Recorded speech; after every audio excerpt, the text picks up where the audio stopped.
this recipe comes out of this same cookbook that I use for my pasties, and it's called The Best of Country Cooking, and it's a Reuben Casserole from Kitty Monk out of Regent, North Dakota.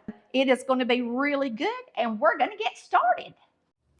All right, we are going to open a jar of sauerkraut.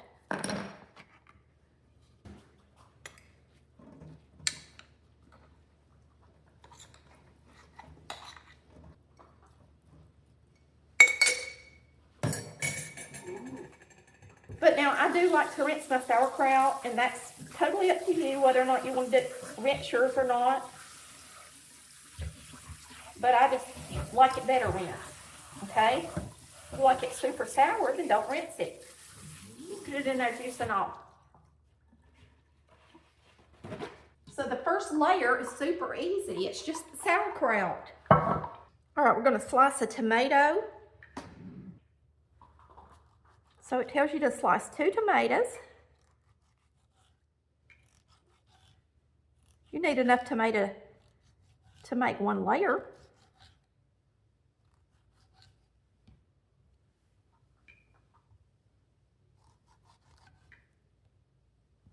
So I would slice them pretty thin if you want it to go that far.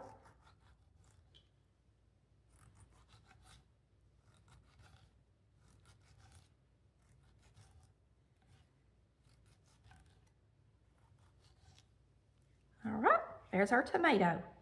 And the next thing we're going to do is shred our Swiss cheese. Now, I don't know if you can get Swiss cheese shredded already. I got mine in a block. It's asking for 12 ounces, and a block of this is 12 ounces. I think it's what it asks for. Let's see. No, it calls for 2 cups. All right, it calls for 2 cups of shredded Swiss cheese. So we'll see how much we get out of the 12-ounce block. Should be about that, I would think.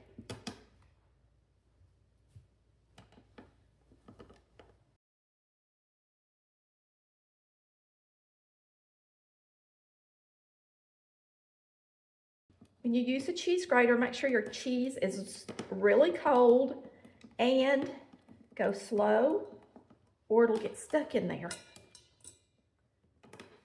Let it take its time. So 12 ounces is going to be perfect, I think.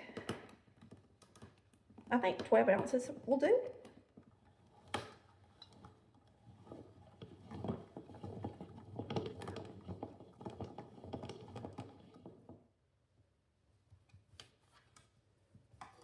Okay, there's our cheese.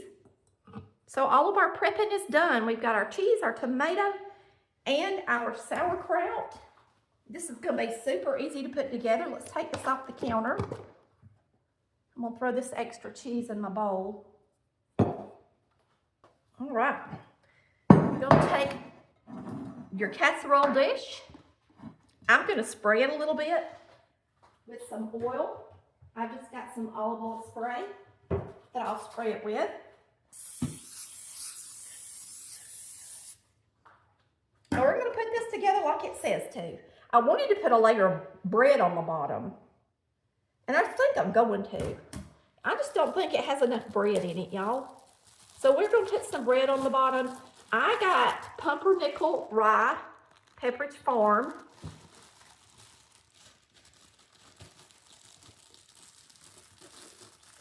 And so I'm just going to line the bottom with my bread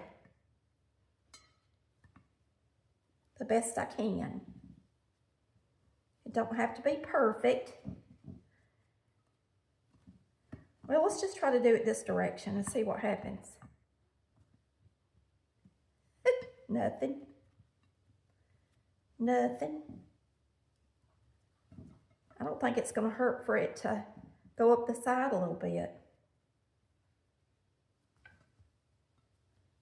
Here, let me cut a piece. Put this one here.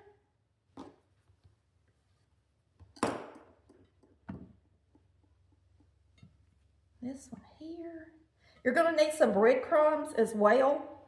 So don't worry about having a few pieces that are odd, because you're going to make some breadcrumbs for the top. So just kind of line the bottom with your bread like that. And then what we're going to do is we're going to put our sauerkraut in next.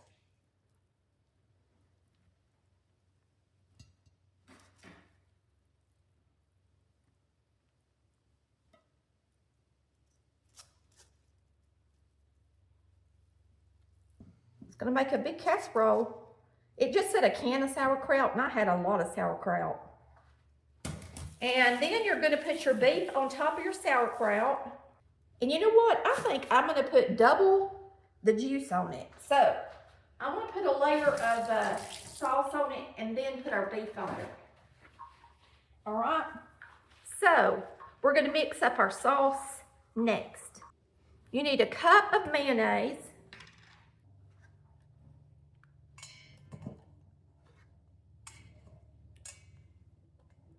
And you can use light mayonnaise. This is olive oil mayonnaise. Whatever you want to use is fine. Cup of mayonnaise.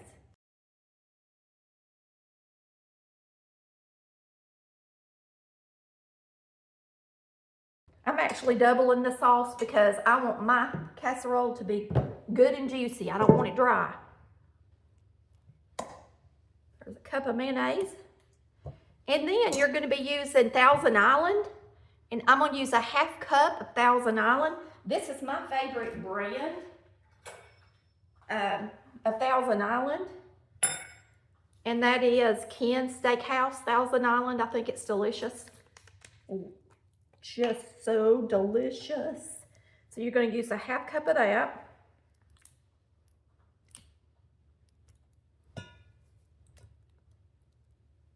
We'll put a little to grow on. You can never have too much sauce. That's all there is to it. This is an easy casserole. You're just going to mix that up good.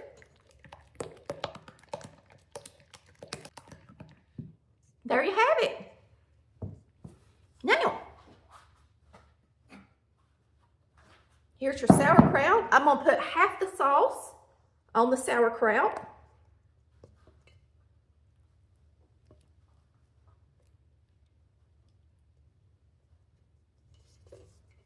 And try to spread that around as good as I can.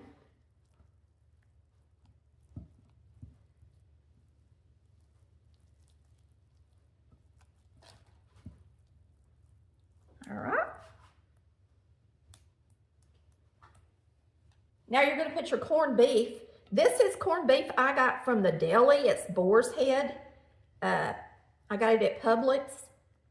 And yes, it was pricey, but it's pricey to buy a whole one and cook it. So I thought, why not just get it already cooked? Now some of y'all may have some left over from St. Patrick's Day, and maybe you froze it or put it up and you want to use it. That's fine too. But I got a whole pound, so it would be good. A layer of cheese.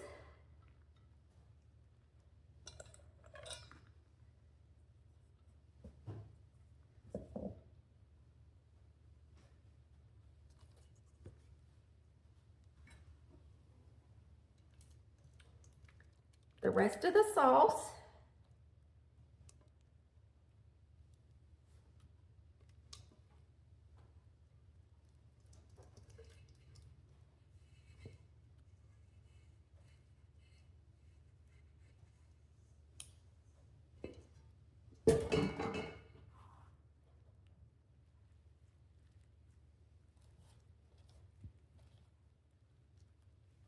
That looks like a good Reuben, don't it? It's gonna be good. You know that corned beef is delicious. Looks good already.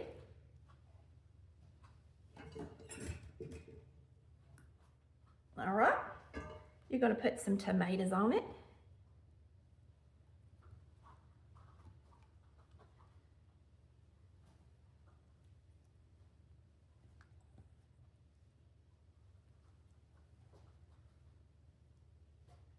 Look, we had just enough.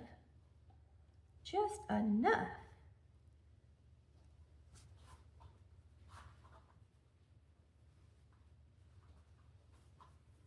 Now I'm going to set this to the side, and we're just going to cut up some bread. I've got just a little bit of cheese left for the top. We're going to chop up a little bit of bread, and I'm just going to cut this up in tiny cubes, and we're going to toss it in some butter, and that's going to go on the top, and that's going to be it.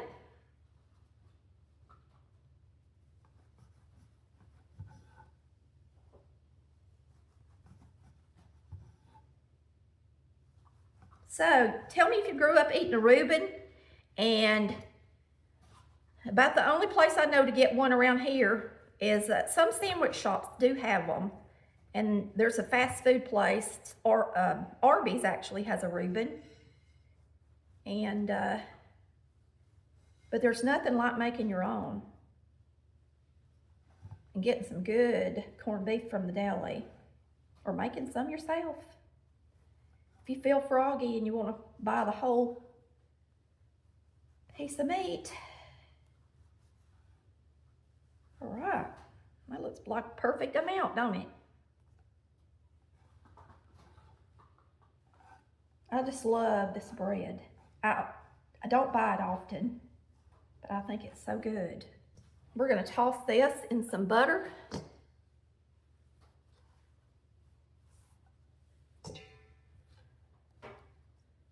I've got some room temperature butter right here. I'm gonna take out about 2 tablespoons or so, and you can melt this and pour it on here if you want to, but if you want it coated good, you could do it this way. I like to do it this way. I know it drives people crazy when I use my hands, but I like to cook with my hands.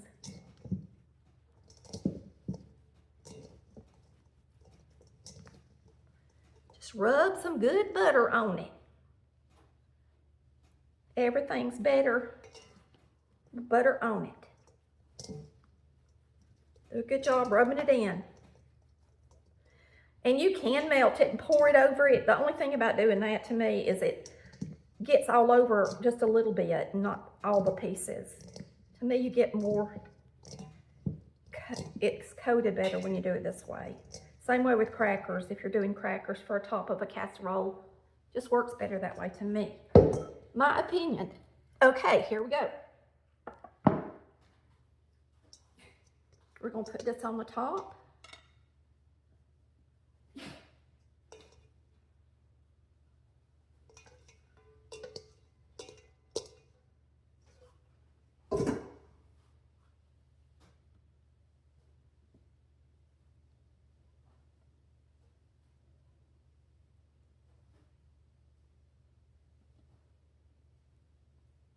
Make sure you got something under it in case it were to want to bubble over. It shouldn't bubble over because it doesn't have juice in it really. I'm going to put just a little bit of this cheese left on the top. All right, we're going to get it in the oven, 350 degrees for 45 minutes. Everything's really cooked already. You're just warming it up and cooking those tomatoes.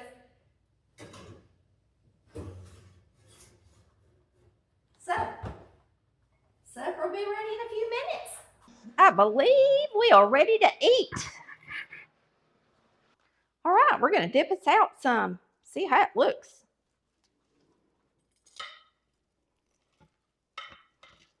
You got to get through that beef. May need to get me a knife and cut it, really, since that beef is in there in slices like that.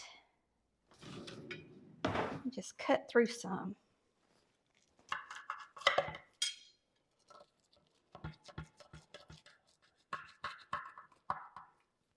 And the bread's on the bottom too.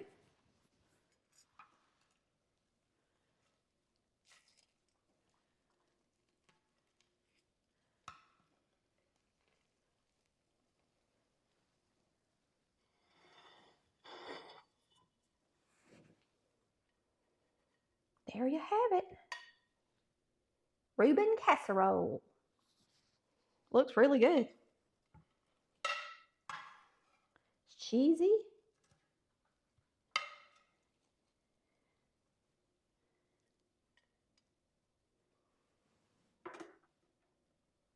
Got the cheese.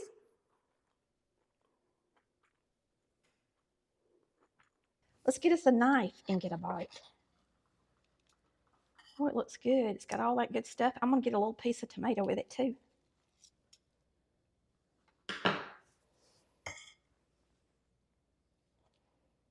Get some bread, kraut.